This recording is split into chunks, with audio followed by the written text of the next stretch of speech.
네, 안녕하십니까. 황쌤입니다. 오늘은 제가 세법학 소득세법 판례에 대해서 한번 가져와 봤는데, 회계는 제가 인간한 건 했고, 좀 문제를 많이 올리는 것보다 퀄리티 있게 풀어내는 거를 추구하고 싶어서 시간을 두고 좀 정리를 해서 깔끔한 문제들로 소개를 하도록 하겠습니다. 그럼 영상 하는 방식도 좀 다듬어서 낼 거고, 오늘은 그 전에 저희 구독하시는 분들은 다 시험을 잘 보시길 진심으로 기도를 하거든요. 그렇기 때문에 제가 생각하기에 소득세법에서 올해 나올 가능성이 가장 높은 주제, 출제 1순위가 무엇이냐라고 하면은 저는 이 부분이라고 생각을 해요. 판례를 보신 분들은 아마 아실 겁니다. 자기 주식을 대표이사로부터 매입하고 감자하는 경우에 그 단순한 매입을 양도소득으로 볼지 아니면 주식을 감자했기 때문에 그 대가로 받는 의제배당소득, 배당소득으로 볼지 이 부분에 대해서 판례 태도랑 그리고 답안을 어떻게 정리해 나갔는지 그리고 어떻게 고득점을 받을 수 있는지에 대해서 소개해 드리도록 하겠습니다.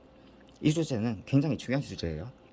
실무상 이걸 활용하진 않는데 공부를 많이 하신 분들 그리고 조세법적으로 좀 위치가 있으신 분들이 항상 이 부분에 대해서 다뤄왔고, 그리고 최근에 이슈가 좀 자주 되는 문제예요.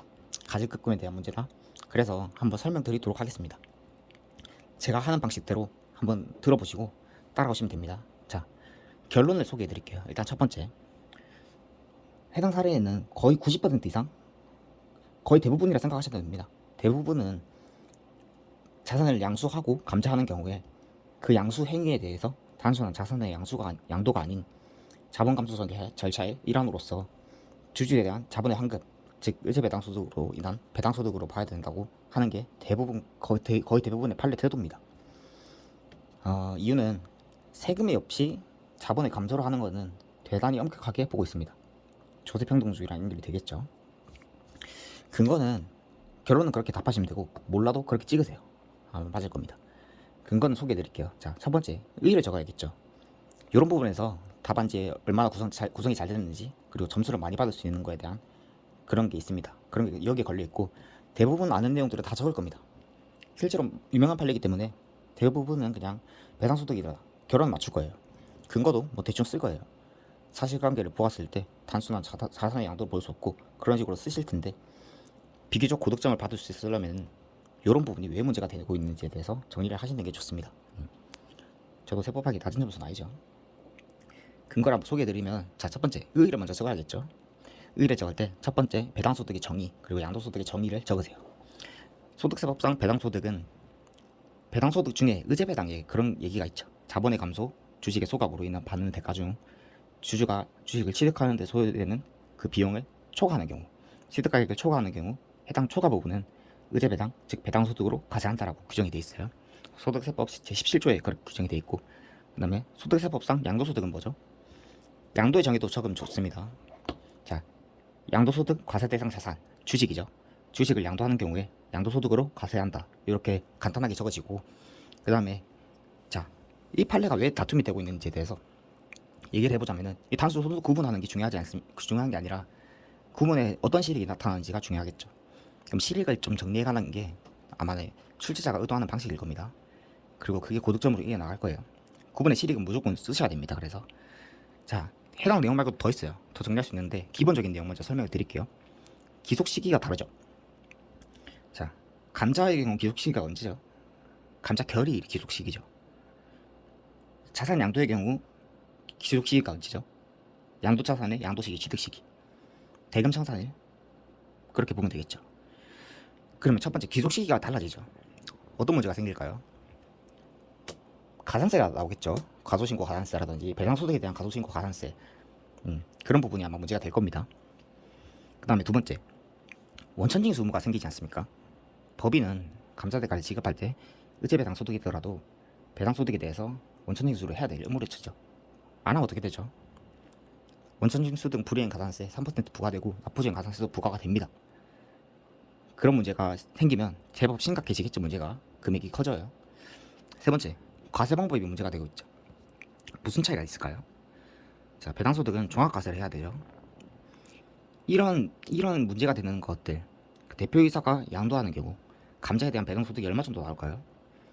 보통 세율이 최소 30% 이상은 넘어갑니다. 종합과세가 되기 때문에 2천만 원 당연히 넘을 거고, 그렇기 때문에 과세 방법은 종합과세랑 분류과세 이런 문제가 생기겠죠. 세율이 제일 문제가 될 겁니다. 세율은 배당소득인 경우에는 아마도 최고 세율 그 이상을 받을 거고 45%를 적용받겠죠. 그게 아니더라도 최소 30몇 퍼센트 세율은 적용받을 겁니다. 양도소득은 세율이 어떻게 되죠? 주식 같은 경우에 10%, 20% 많아봤자 25%죠. 그렇기 때문에 세율에 대한 많은 차이가 생기기 때문에 이 부분을 주장을 하는 겁니다. 그리고 마지막으로 이거는 답안지를 아마 고득점으로 가는 길일 겁니다. 가지급금에 대한 문제가 생길 수 있다라는 점을 설명하시면 도움이 될 거예요. 자산을 양수하고 시간이 지난 다음에 주식을 소각하는 방법으로 했을 때 만약에 배당소득이라고 법원에서 판결이 났어요. 어떤 문제가 생길까요? 주식을 양수하면서 줬던 돈이 감사 결의까지 계속 있었던 금액은 가지급금에 대한 문제가 생기고, 그게 특수관계인 경우가 대다수일 테니까 업무부관 가지급금에 대한 지급이자 송금부상임, 그리고 인정이자 이런 문제가 생기겠죠. 그런 문제들이 생겨서 이 판례에서 패배하게 되면은 굉장히 손실이 클 겁니다. 자, 판례 그러면 근거는 이런 식으로 풀었으면은 제법 분량이 나오겠죠. 그 다음에 관련 법령은 어떻게 서술을 하는 게 제일 좋을까요? 제가 생각하기에는 첫 번째, 법을 쓰세요. 그냥 국세기본법 제14조 2항 몰라도 그냥 실질과세 원칙 적고 거래 내용에 대한 실질과세 원칙을 적으면 되겠죠. 거래 내용은 형식 말고 실질에 의해서 판단한다. 이 내용을 외워서 적어지면 좋을 겁니다. 그리고 두 번째, 판례 태도. 이 내용은 외우세요. 무조건 들어가야 됩니다. 모든 판례, 자기 주식에 대한 모든 판례, 양도인지 배당인지 구분하는 모든 판례에 다 들어가 있는 내용이기 때문에 해당 내용은 교수가 당연히 쓸 거라고 생각을 하고 문제를 출제를 할 겁니다. 그래서 해당 내용은 외우세요. 정확한 문구는 아닙니다. 찾아서 쓰셔야 됩니다. 이게 단순한 자산의 거래인지 자본 환급에 해당하는지는 실질과세 원칙상 거래 내용이나 형식에만 의존할 것이 아니라 당사자의 의사, 계약 체결의 경위, 대금 결정 방법 등 거래 전체 과정을 실질적으로 파악하여 판단하여야 한다라고 모든 판례에 적혀있기 때문에 해당 내용을 서술하시면서 판례 태도라고 적으시면 됩니다. 그리고 사례 판단으로 가시면 되겠죠. 사례 판단에만 치중하는 게 아니라 요 위에 부분이 사실상 여기에서 핵심이라고 생각을 합니다. 사례 판단은 그냥 사실관계 보시면 대충 뭐 특수관계이고 기간도 얼마 안 됐고 매각을 위한 노력도 안 했고 이런 부분을 통해서 결론에 해당하는 배당소득에 해당한다고 결론이 나올 겁니다. 그런 식으로 서술해서 쓰시고, 자, 왜 문제가 되는지 항상 생각해보면 좀 더 외우기 접근하기 수월하실 겁니다. 왜 문제가 될까요? 이런 형식을 취할 수 있겠죠. 주식 대표이사로부터 대표이사에게 돈을 주고 싶은데 그냥 돈을 주면 배당소득으로 부과가 되니까 이제 절세 방안으로 생각을 한 건데, 유상으로 해당 주식을 취득을 하고 그 다음에 무상으로 소각을 해버리면은 자본은 감소되는데 무상 소각, 자본이 소각될 때 발생하는 손익은 과세가 안 되지 않습니까? 법인에. 그렇기 때문에 해당 방안으로 자본을 소각시키면서 세금을 안 내는 방안으로 절세 방안으로 떠올랐고, 그리고 그게 문제가 터지면서 이런 문제들이 터지면서 굉장히 많은 문제가 됐었습니다. 그렇기 때문에 많은 유명하신 분들도 소개를 하시고 강사뿐만 아니라 교수들도 항상 소개를 하는 판례이기 때문에 저는 해당 판례가 소득세법에서 가장 중요한 주제가 아닐까, 그리고 출제가 한 번도 안 됐으니까 올해 시험에서 가장 유력한 논제가 아닐까 생각이 됩니다.